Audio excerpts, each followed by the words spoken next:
గచ్చిబౌలిలో ఒరిగిన భవనాన్ని hydraulic machine సాయంతో కూల్చివేస్తున్నారు. Building పక్కన స్థలంలో గుంత తవ్వడంతో భవనం ఒరిగిపోయింది. దీంతో 5 అంతస్తుల భవనాన్ని కూల్చివేస్తున్నారు. ఇక సమీపంలోని ఇళ్లను అధికారులు ఖాళీ చేయించారు.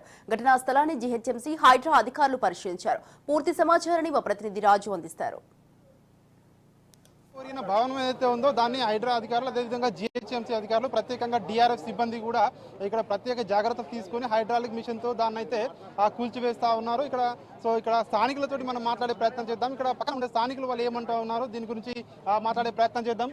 సార్ చెప్పండి, మీరు ఇక్కడ పక్కనే ఉంటారా? సో మీరు దీని గురించి ఏమంటారు? అంటే ఎట్లా జరిగింది ఈ సంఘటన, దీనిపై మీరు ఏమంటారు సార్? ఇప్పుడు ముఖ్యంగా ఇక్కడ మనం చూసుకున్నట్లవుతున్నా ఇది మొత్తము ఐటీకి దగ్గర ప్రాంతం కాబట్టి ఎవరైనా సరే రెంట్లు వస్తాయన్న ఆశతోని ఊర్లో ఉన్న పొలాలు ఆస్తులు అన్నమ్మేసి ఇక్కడ ఏదో జీపీఎస్ 3 or 2 వేసుకొని ఉండే పరిస్థితి. ఆ ఒక పరిస్థితిలో రెంట్లు వస్తాయన్న ఆశతోని ఫ్లోర్లు వేసుకున్న తర్వాత ఆయనది ఎట్లాంటి తప్పు లేదు. పక్కన వాళ్ళు తీస్తుంటే మట్టి అది ప్రమాదవశాత్తమే అది జరిగిపోయింది. ఎట్లాంటి కన్స్ట్రక్షన్ వీక్ కాదు, ఎట్లాంటివి కాదు, అన్ని స్టాండర్డ్ ఉన్నాయి. కాబట్టి ఆయన అదృష్టం బాలేక అది జరిగిపోవడం, ఒకవైపు జరిగిపోవడం జరిగింది. ఈ జరిగిపోవడం ఇట్లనే సేఫ్టీ కాదని దాన్ని మొత్తం తీయడం జరుగుతుంది. మరి ఇన్ని న్యూస్ ఛానళ్ళు, ఇన్ని పొలిటికల్ పార్టీలు ఈరోజు వచ్చి కవర్ చేస్తున్నాయి. కానీ మరి వాళ్ళకి ఎట్లాంటి నష్టపరిహారం అని, వాళ్ళకి ఎట్లాంటిది చేద్దామని, మళ్ళీ వాళ్ళు ఎక్కడ పడుకుంటారు, ఎక్కడ తింటారు, ఇట్లాంటివి ఏవి చూడట్లేదు. ఎవరు వచ్చినా సరే పర్మిషన్ లేవనే మాట మాట్లాడుతున్నారు, హైడ్రా అనే మాట మాట్లాడుతున్నారు తప్ప పాపం పేద ప్రజలు ఏదో రెంట్లు వస్తాయని ఇట్లా కట్టుకొని వీళ్ళకి ఎట్లాంటి విధమైన ఇప్పుడు ఇంత నష్టపరిహారం జరిగింది, ఆయనను ఏ విధంగా ఆదుకుందామని ఆలోచిస్తే చాలా బాగుంటుంది అన్న. ప్రతి ఒక్కరు వచ్చి దాని గురించే అయ్యిందేదో అయిపోయింది అని మాట్లాడట్లేదు. ఇంకా దేవుని దయ వల్ల ఎవరికి కూడా ఎట్లాంటి ప్రాణ నష్టం జరగకుండా అది నిన్న సాయంత్రమే ఇట్లా వంగింది గమనించుకొని ముందుకు బయటకు వచ్చింది కాబట్టి అదొక సంతోషం. కాకపోతే వాళ్ళకి ఇంత నష్టం జరిగింది కదా, వాళ్ళకి కాంట్రాక్టర్ కానీ బిల్డర్ కానీ ఆ ల్యాండ్ ఓనర్స్ కానీ మళ్ళీ వాళ్ళకి ఏ విధంగా హెల్ప్ చేస్తే బాగుంటుంది అన్న. మేము కూడా స్థానికులం అందరం కలిసి దీని గురించి కూడా మాట్లాడతాం. ఇంకొకటి ఆయనకి ఏ విధంగా ఈ లాస్ని మొత్తం భర్తీ చేయాలని చూస్తామన్న. అంటే ఇప్పుడు మీరు చెప్తా ఉన్నారు ఆయనకు నష్టం జరిగింది అని కూడా చెప్తా ఉన్నారు, కానీ చాలా మంది కూడా ఒకటే లేవనెత్తా ఉన్నారు. ఒకవేళ దానికి పర్మిషన్స్ లేవు, ముఖ్యంగా అందులో ఉన్న వాళ్ళకి ఏమైనా జరిగితే సో ఎవరు రెస్పాన్సిబిలిటీ అని చెప్పేసి కూడా ఒక వాదన వినిపిస్తా ఉంది కదా. మనం చూసుకున్నట్లయితే టోటల్ ఓవరాల్ హైదరాబాద్లో 50 గజాలకు పర్మిషన్ అనేది లేదు. ఓన్లీ 100 గజాలకే పర్మిషన్ ఇవ్వడం జరుగుతున్నది. కాకపోతే 50 గజాలలో హైదరాబాద్లో ఇట్లాంటి వందలాది ఇల్లులు ఉన్నాయి కాబట్టి ప్రతి ఒక్కరికి పర్మిషన్ రాదు. మధ్యతరగతి వాళ్ళు ఈరోజు రేపు నిత్యావసరాలు గడవాలంటే డైలీ 40 నుంచి 50 వేలు లేకపోతే ఈరోజు రేపు ఉన్న జనరేషన్లో నడుస్తలేదు. కాబట్టి అది నడవాలంటే ఇట్లాంటి ఏదో తాత్కాలికమైన రెంట్లు వచ్చే పరిస్థితి ఎవరైనా చేసుకుంటేనే ముందుకు వెళ్ళవలసింది ఈరోజు రేపు. కాబట్టి అందు గురించి ఎవరైనా సరే మంచి చెడ్డ చూసుకొని చేసుకుంటున్న రకం పరిస్థితి. సార్ మీరు చెప్పండి, ఇందులో ఎంతమంది వరకు ఇంట్లో కిరాయికి ఉండేవాళ్ళు నిన్న మొన్నటి వరకు కూడా, సో ఇప్పుడు వాళ్ళందరూ కూడా ఎక్కడికి వెళ్ళారు? వాళ్ళందరూ కూడా ఒక 4 ఫ్యామిలీస్ ఉండేది. అందులో 4 ఫ్యామిలీస్ వాళ్ళందరూ ముందస్తుగా అందరు ఖాళీ చేయించినాయి. చుట్టుపక్కల బిల్డింగ్లు కూడా అన్ని ఖాళీ చేయించారు. ఇక్కడ బతికేది అంతా కూడా బీద మధ్యతరగతి కుటుంబాలే. ఎబో మిడిల్ క్లాస్ కూడా లేదు, బిలో మిడిల్ క్లాస్. ఊళ్ళల్లో భూములు జాగాలు అమ్ముకొని వచ్చి కాస్త రెంట్లు వస్తాయని ఇక్కడ చాలా రాష్ట్రాల నుంచి వచ్చి ఇక్కడ చాలా మంది ఇక్కడ హోటల్స్ కానీ హౌస్ కీపింగ్ కానీ వాళ్ళు చేసే వాళ్ళే ఉన్నారు. ఇక్కడ ఎవరు కూడా బాగా డబ్బున్న వాళ్ళు ఎవరు లేరు. వాళ్ళు ఏమన్నా రెంట్ల కోసం ఆశపడి నిరుద్యోగం తోటి బాధపడే వాళ్ళు ఇక్కడ ఇల్లు కట్టుకొని ఊళ్ళలో పొలాలు అమ్ముకొని వచ్చి ఈ బిల్డింగ్లు కట్టుకుంటున్నారు. అంతే తప్ప ఇక్కడ ఎవరు తప్పితం కాదు. ఇక్కడ ఎవరు కూడా కావాల్సుకొని చేసేది ఏమీ లేదు. అంటే ఆ బిల్డింగ్ గత 2 సంవత్సరాల కిందనే కట్టినట్టుగా కూడా ఇక్కడ ఒక వాదన వినిపిస్తా ఉంది. దానికి పిల్లర్లు కూడా సరిగా స్టాండర్డ్ గా లేవు, అంటే స్థానిక మేస్త్రీలతోటి కట్టించారు, ఇంజనీరింగ్ ప్లాన్ లేదు అని చెప్పేసి కూడా అంటా ఉన్నారు. ఆ బిల్డింగ్ 4 సంవత్సరాల అవుతుంది కట్టి, అది బాగానే ఉంది. కాకపోతే పక్కన కట్టే కొత్త కన్స్ట్రక్షన్ వల్ల గుంటలు తీయడం వల్ల ఆ బిల్డింగ్ కొంచెం బెండ్ అయింది. అది ఒరగడం వల్ల దాని ముందస్తుగా ఆ బిల్డింగ్ కూలగొట్టడం జరుగుతుంది తప్ప కానీ ఆ బిల్డింగ్ ఏం పడిపోయే పరిస్థితి లేదు, అదేం కాలేదు దానికి. అంటే ఇప్పుడు మీరు స్థానికులుగా ఏం కోరుతా ఉన్నారు ఓవరాల్? అంటే ప్రభుత్వం ఏమైనా వీళ్ళకి సాయం చేయాలంటారా, లేకుంటే ఆయన చేసిన కరెక్ట్ అయినా, లేకుంటే ఎవరిది తప్పు ఎవరిది రైట్? ప్రస్తుతానికి ఆ బిల్డింగ్ ఎవరైతే నష్టపోతున్నారో ఆయనకు న్యాయం జరగాలని మేము కోరుకుంటున్నాం స్థానికంగా, అంతే. అంతకంటే మించి మేము ఇంకేం కోరుకోవట్లేదు. సార్ మీరు చెప్పండి, మీరు ఎప్పటి నుంచి అందులో ఉంటా ఉన్నారు? సో చెప్పండి సార్, మీరు ఎక్కడి నుంచి వచ్చారు? మేము విజయవాడ నుంచి వచ్చాము. 1 year అవుతుంది ఇక్కడ ఈ బిల్డింగ్లో ఉన్నాం. ఎప్పటి నుంచి 1 year నుంచి ఉంటున్నారా? 1 year. అంటే మీ సామాన్ ఏం తీసుకోలేదా బయట? లేదండి, బిల్డింగ్ కూలిపోతుందని చెప్పి ఒక భయం అనేది ఫస్ట్ స్టార్ట్ అయింది. తర్వాత ఒక పక్క ఒరిగిపోతుంది, అందరూ పరిగెడుతున్నారు కిందకి. సర్టిఫికేట్స్, ఫోన్ అన్నీ అక్కడ వదిలికొని వచ్చేసాం. అంటే మీరు బిల్డింగ్ నుంచి బయటకి ఎప్పుడు వచ్చారు? 6:15, 6:20 ఆ టైంకి పరిగెత్తుకుంటూ పైనుంటి కింద వచ్చు. సో అప్పటి నుంచి మరి అంటే రాత్రి ఎక్కడున్నారు, రాత్రి నుంచి ఎక్కడున్నారు? నేను ఇక్కడే నుంచో ఉన్నాం, ఈ రోడ్డు మీద ఉన్నాం. 11:30కి 12ంటికి ఎవరి వాళ్ళతో కొడుతున్నారు, వెళ్ళిపోమని చెప్పి అంటున్నారు. ఎక్కడికి వెళ్దాం? మేము ఇక్కడ మా రూమ్ అది, ఎవరికి వెళ్దాం? మీరు ఎంతమంది ఉంటారు? మీ రూమ్ లో ఎంతమంది ఉంటారు? నలుగురు ఉండవండి మేము. ఆపోజిట్ రూమ్ లో 2 ఉంటారు, ఒక ఫ్యామిలీ ఉంటుంది ఆపోజిట్ లో. నీ అందులో ఏమేమి సామాను ఉన్నాయి, ఏం మిస్ అయిపోయినాయి? 10th class mark list, inter, hotel management certificate, Samsung S24 phone 2 weeks అయింది తీసుకుంది నేను. సో అవన్నీ అందులోనే మిస్ అయిపోయినాయి. దాంట్లోనే ఉంది. అంటే మళ్ళీ కిందికి వచ్చిన తర్వాత మళ్ళీ పైకి వెళ్ళనివ్వలేదా ఎవరు కూడా? లేదు, వెళ్దా అని చెప్పని గోల్వాడ చేశాను, ఇక్కడ ఎవరు పంపించలేదు. చచ్చిపోతే ఎవరికి రెస్పాన్సిబిలిటీ అని చెప్పాను. అంటే అప్పుడు మీరు ఉన్నప్పుడు పెద్ద సౌండ్ తోటి అది వచ్చింది అంటున్నారు, శబ్దం ఏమైనా వచ్చిందా? సౌండ్ వచ్చిందండి, డుమ్మని సౌండ్ వచ్చింది. అంతా నీ ఒరిజినల్ సర్టిఫికేట్స్ మొత్తం అందులోనే వెళ్ళిపోయినాయి. ఒరిజినల్స్ అన్ని ఉన్నాయండి. సర్టిఫికేట్స్ లేదా వాల్యూ లేదు మాకు, ఎవరికి వాల్యూ ఉండదు. అక్కడ ఏ జాబ్ ఇస్తారు చెప్పండి? నేను చేశానని చెప్పండి, ఎవరికి నమ్మకం? అంటే మీరు ఏం చేస్తారు, చదువుకుంటున్నారు ఇక్కడ మన జాబ్ చేస్తా ఉన్నారు? లెమన్ ట్రీ హోటల్లో షెఫ్గా చేస్తున్నానండి. రేపు పొద్దున్న నేను వేరే బయటికి వెళ్ళి చేసుకోవాలన్నా సర్టిఫికేట్స్ కావాలి నాకు. అనుకుంటున్నారా ఇట్లా? లేదు సార్, మేము మా ఊర్లలో ఉంటాం. ఆ బిల్డింగ్ ఎవరిదమ్మా, మీ వాళ్ళదేనా? మా తమ్ముంది సార్. కష్టం చేసి, చిన్నప్పటి నుంచి కష్టం చేసి అప్పు తెచ్చిండు. అక్కడ చిలక అమ్ముకున్నాం, అప్పు తెచ్చిండు. అన్నో ఇన్నో తెచ్చుకొని కట్టుకుండు సారు. కట్టుకున్నాడు. మా అంటే ఇప్పుడు 2 సంవత్సరాలు అయింది. 1 సంవత్సరం ఏమో ఇంట్లోనే ఉన్నాడు. 1 సంవత్సరం ఇప్పుడు సంవత్సరం అయింది. పిల్లలకు చదువుకి ఇబ్బంది అవుతుందని అక్కడ ఉన్నాడు ఏరియా కాడ. మరి ఆయన పక్కన ఆయన కనీసం ఒక మాట అన్న చెప్పకోకుండా చేయకోకుండా బండి పెట్టిలాగా ఆయన ఇష్టం వచ్చినట్టు ఆయన దొరికితే ఇక వెనక ముందు ఆలోచించుకోకుండా ఇది ఎక్కడ న్యాయం సార్? ఆయన సరే ఆయనది ఆయన కట్టుకుంటే ఈయన కట్టుకోవాలి, కాదంటలే నువ్వు కూడా కట్టుకో. చెప్పొక మాట చెప్పని చేయాలి కదా సార్. ఆ పని చెప్పకోకుండా ఏం చెప్పకోకుండా ఇంట్లో కుటుంబాలు ఉండి పైన ఆ పిల్లలు ఉండి ఇప్పుడు ఆ బ్యాచిలర్ అబ్బాయి చెప్పిండు కదా, ఆ పిల్లలు ఉండి పైన ఇంకా చాలా మంది ఉన్నారు, చిన్న చిన్న పిల్లలు ఉన్నారు. మా పిల్లల కాగితాలు కూడా అలానే ఉన్నాయి. మా పిల్లల మా అల్లుళ్ళయి, మా తమ్ముని పిల్లలై కాగితాలు అలానే ఉన్నాయి, కొన్ని సామాన్లు అలానే ఉన్నాయి, ఇంటి కాగితాలు అలానే ఉన్నాయి, అన్నీ అలానే ఉన్నాయి. మొత్తం మనుషులే పోయి అక్కడ ఉన్నారు. అది పిల్లలకు ఇబ్బంది అవుతుంది, కాలేజీకి ఇబ్బంది అవుతుందని పోయిర్రు. అక్కడ ఏరియా కాడ ఉన్నారు. చెప్పకోకుండా చేయకోకుండా ఇష్టం వచ్చినట్టు తోమిండు. ఇప్పుడు పక్కన ఉండి ఆయన తవ్వడం వల్లనే ఎంత జరిగిందంటారా? ఆయన వల్లనే సార్, ఆయనే సార్, ఎవరు లేరు. ఒకళ్ళు అనొద్దు మనం, ఆయనే సార్. ఆయనదంతా ఈయనదంతా సేమ్ ఇద్దరిది. అంటే ఇప్పుడు ఆయనతోటి మాట్లాడే ప్రయత్నం మీరు చేసిరా? పక్కన ఎవరైతే కొత్త బిల్డింగ్ కడితే ఉన్నారో ఆయన కోసం ఏదైతే గుంతలు తవ్వారో ఆయన మాట్లాడారా? మీరు ఆయన ఏమంటున్నాడు? ఆయన ఏమంటుండు, ఇక నష్టం నేను మీ ఇల్లు మీకు ఇస్తా కట్టిస్తా అని అంటుండు. ఇంకా పూర్తిగా అయితే ఇంకా ఆయన చెప్పలేదు. మరి ఇంతవరకు అయితే న్యాయం అయితే జరగలేదు సార్. మొత్తానికైతే సార్ న్యాయం అయితే జరగాలి సార్. చిన్న చిన్న పిల్లలు సార్, నా తమ్మునికి చిన్నప్పటి నుంచి కష్టం చేసిండు. ఆస్తులు అమ్ముకొని తెచ్చుకొని కట్టుకుంటు సార్. న్యాయం అయితే జరగాలి సార్. మాకు ఎటు చేసి. ఏం పని చేస్తాడు మీ తమ్ముడు? Car driver sir. Driver driver చేస్తాడు. నెలకు 30,000 వస్తుంది. 30,000 జీతం నెలకు. అంటే ఇప్పుడు ఈ బిల్డింగ్ ఇప్పుడు అంటే ఎక్కడి నుంచి వచ్చారు? ప్రాపర్ ఎక్కడ మీ తమ్ముడు? అంటే ఆయన ఎక్కడి నుంచి, ఏ ఊరు నుంచి వచ్చి ఇక్కడ బిల్డింగ్ కట్టుకున్నారు? ఏ ఊరు అంటే మాది మిర్యాలగూడెం పక్కన సార్. మిర్యాలగూడెం పక్కన అక్కడి నుంచే వచ్చిండు సార్. చిన్నప్పటి నుంచే వచ్చిండు. అంటే ఎన్ని సంవత్సరాలు అయింది బిల్డింగ్ కట్టి? బిల్డింగ్ కట్ట 4-5 కావచ్చు. 2 సంవత్సరాలు అండి సార్. అంటే మీరు ఇప్పుడు ఏం కోరుకుంటున్నారు? అంటే ప్రభుత్వాన్ని మాకు కావాలి సార్. నష్టపరిహారం మాత్రం చాలా వరకు ఉన్నాయి సార్. అందులో రూమ్లో ఉన్నాయి, బ్యాచిలర్ ఉన్నాయి, కిరాయి వాళ్ళవి ఉన్నాయి, సొంతం ఇల్లు అని ఉన్నాయి, ఇల్లు గల అయినవి ఉన్నాయి. మా ఇల్లు మాకు కావాలి సార్. మాకైతే న్యాయం జరగాలి. పిల్లలు రోడ్డు ఎక్కిరు, చిన్న మగ పిల్లలు ఇద్దరు.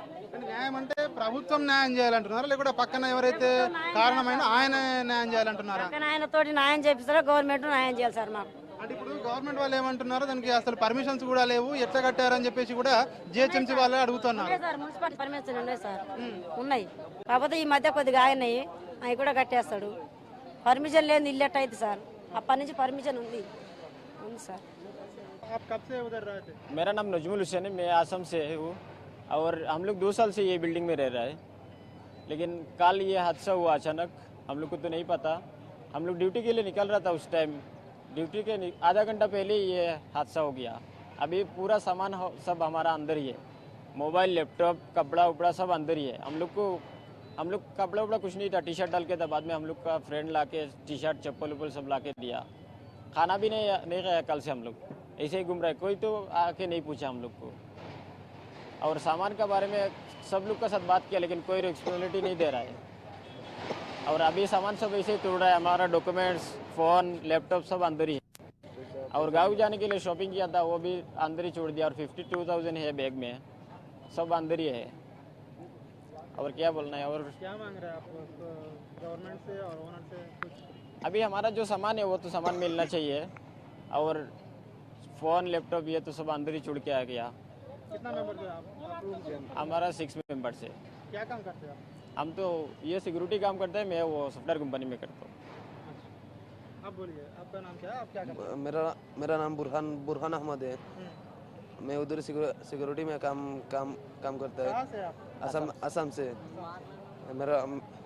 मेरा बात करने में थोड़ा प्रॉब्लम। मेरा मोबाइल और फ़ोन पूरा सब कुछ ऊपर में ही है। आप बोलिए, आपका नाम क्या है? मेरा नाम सलीम है। क्या काम करते हैं?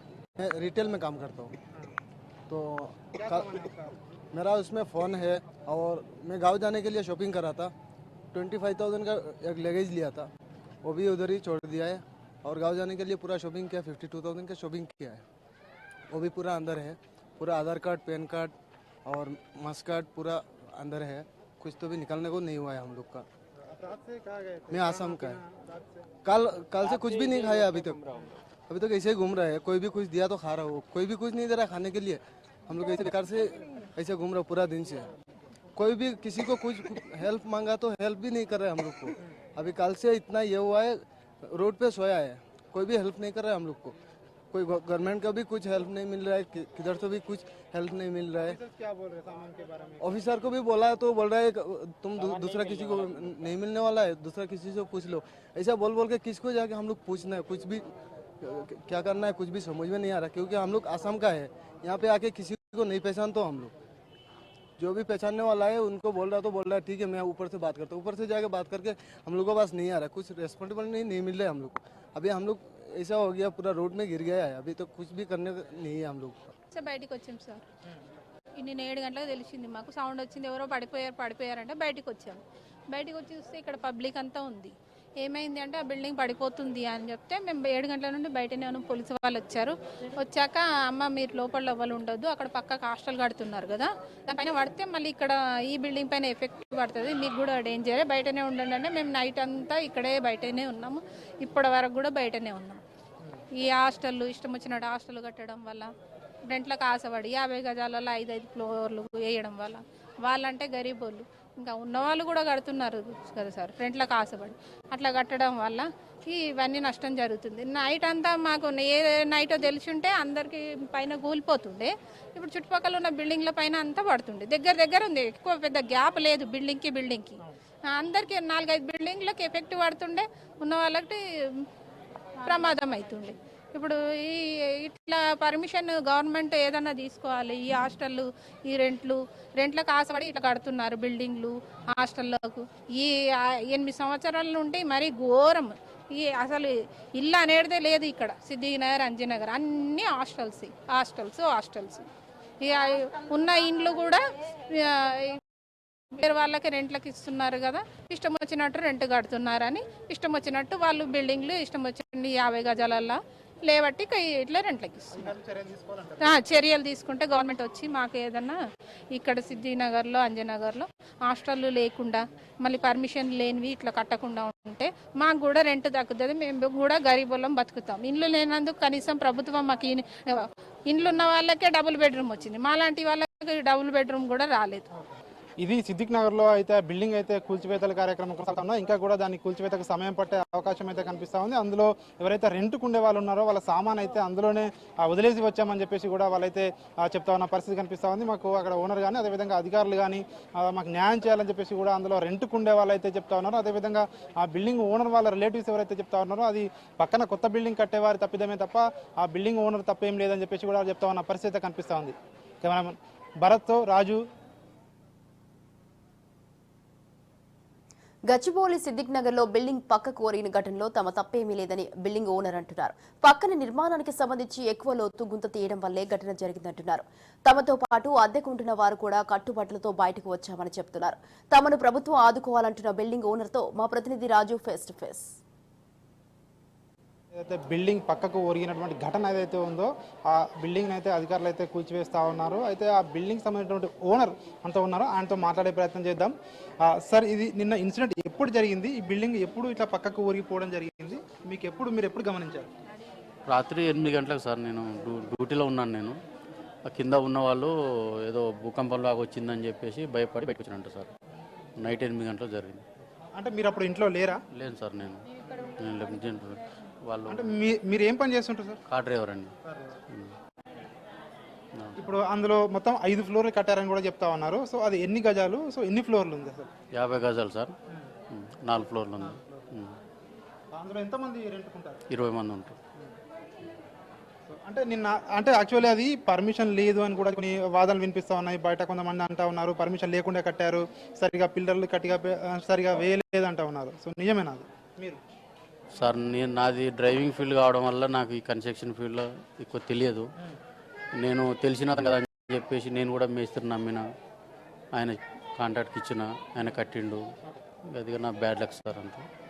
ఇప్పుడు పక్కన కొత్త బిల్డింగ్ కట్టే సమయంలో వాళ్ళు అయితే పిల్లర్ కోసం గుంతలు తీయడం ద్వారా జరిగిందా, లేకుంటే సెల్లార్ ఏమన్నా వాళ్ళు తీద్దామని సెల్లార్ కోసం తవ్వుతుంటే ఇది జరిగిందా? సో వాళ్ళు ఏంటంటే లోతు ఎక్కువ తీయడం వల్ల జరిగిందా, ఎట్లా జరిగింది ఇది? మరి సెల్లార్ అనేది అక్కడ ఏం కనిపించలేదు సార్, లోతు ఎక్కువ తీయడం వల్ల జరిగింది. లోతు ఎక్కువ చేయడం వల్ల జరిగింది. అంటే మీరు గమనించలేదా ముందు నుంచి? చెప్పినా సార్, నేను లేబర్ ఉన్నారు వాళ్ళు, ఎందుకు ఇట్లా తీస్తున్నారు, ఏమన్నా ప్రాబ్లం అవుతుంది అంటే లేదు మాకు ప్లాన్ అట్లనే ఇచ్చారు, నీకేం కాదు, నీకేం కాదు, నీ బిల్డింగ్కి ఏం కాదు అని అన్నారు సార్. నేను కూడా ఇక పక్కన బిల్డింగ్ కడుతుంటే చిన్న పడుతుంటాయి కదా రాళ్ళు రాని, ఇంత కూలీ స్టేజ్కి వస్తుందని నేను కూడా ఎక్స్పెక్ట్ చేయలేదు సార్. అంటే ఇప్పుడు అందులో నిన్న మీరు బయటకు వెళ్ళారు అంటే కట్టు బట్టలతో బయటకు వెళ్ళారా, లేకుంటే మళ్ళీ సామాన్ ఏమైనా బయటకి తెచ్చే ప్రయత్నం చేశారా, ఎట్లా?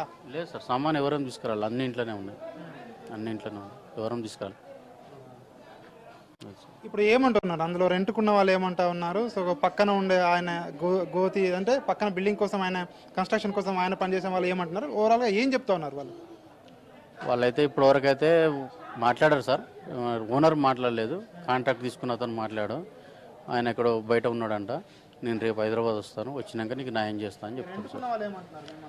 రెంట్కున్న వాళ్ళు అదే మా బట్టలు పోయినాయి అవి బాధపడుతుంది సార్ పిల్లలు, వాళ్ళకి ఏం చేయాలన్నది చూస్తా సార్ నా శక్తిని బట్టి. ఇప్పుడు మీరు ఈ ఘటన ద్వారా అంటే ఏం చెప్పాలనుకుంటున్నారు? అంటే ఇప్పుడు అంటే గవర్నమెంట్ కానీ లేదంటే అంటే ఏం చెప్పాలనుకుంటున్నారు, ఎట్లా జరిగింది ఇన్సిడెంట్, దీనికి కారణం ఏంటి, మీరు ఏమన్నా అసలు ఏం కోరుకుంటున్నారు, ఏం కావాలి సార్? సార్ నాకు ఇల్లు పోయింది కాబట్టి నాకు ఇల్లు ఇస్తే నేను హ్యాపీ సార్. సో పర్మిషన్స్ అయితే అన్నీ ఉన్నాయా గతంలో దానికి? ఉన్నాయి సార్. మీ ప్రాపర్ ఎక్కడ సార్, మీరు ఎక్కడి నుంచి వచ్చారు? సో మీరు డిస్ట్రిక్ట్ మిర్యాలగూడ. మొత్తానికైతే ఆ అధికారులు కానీ లేకుంటే పోలీసులు కానీ లేదంటే ఇంకా జిహెచ్ఎంసీ అధికారులు కానీ మీ దగ్గరకు వచ్చి మీ డాక్యుమెంట్స్ ఏమున్నాయని ఏమైనా ఎంక్వైరీ చేయడం జరిగిందా, లేకపోతే మిమ్మల్ని ఎవరైనా సంప్రదించారా ఇంతవరకు? సో లేదంటే మీకు సమాచారం ఇచ్చారా చెప్పి? సమాచారం ఇచ్చారు సార్, వాళ్ళు చెప్పారు, వాళ్ళ రోజు ప్రకారం వాళ్ళు చేసుకుంటున్నారు, వాళ్ళకి ఏమేమి కావాలో మేము పేపర్లో చూపిస్తున్నాం, సో ప్రాసెస్ నడుస్తుంది. ఇల్లు ఏదైతే ఓనర్ ఉన్నాడో ఓనర్ చెప్తా ఉన్నాడు ఖచ్చితంగా మేము బాధలో ఉన్నాము, సో మేమైతే కట్టినప్పుడైతే కరెక్ట్గానే అన్ని కట్టాము, పక్కన బిల్డింగ్ ఏదైతే ఉందో సో వారు ఆ కట్టే సమయంలో ఆ పిల్లర్ల కోసం గోతులు తీస్తున్న క్రమంలో సో ఇది జరిగిందని చెప్పేసి మమ్మల్ని ప్రభుత్వం ఆదుకోవాలని చెప్పేసి కూడా ఆ బిల్డింగ్ ఓనర్ చెప్తా ఉన్న పరిస్థితి కనిపిస్తూ ఉంది. కెమెరా పర్సన్ భరత్తో రాజు, రాజ్ న్యూస్, హైదరాబాద్.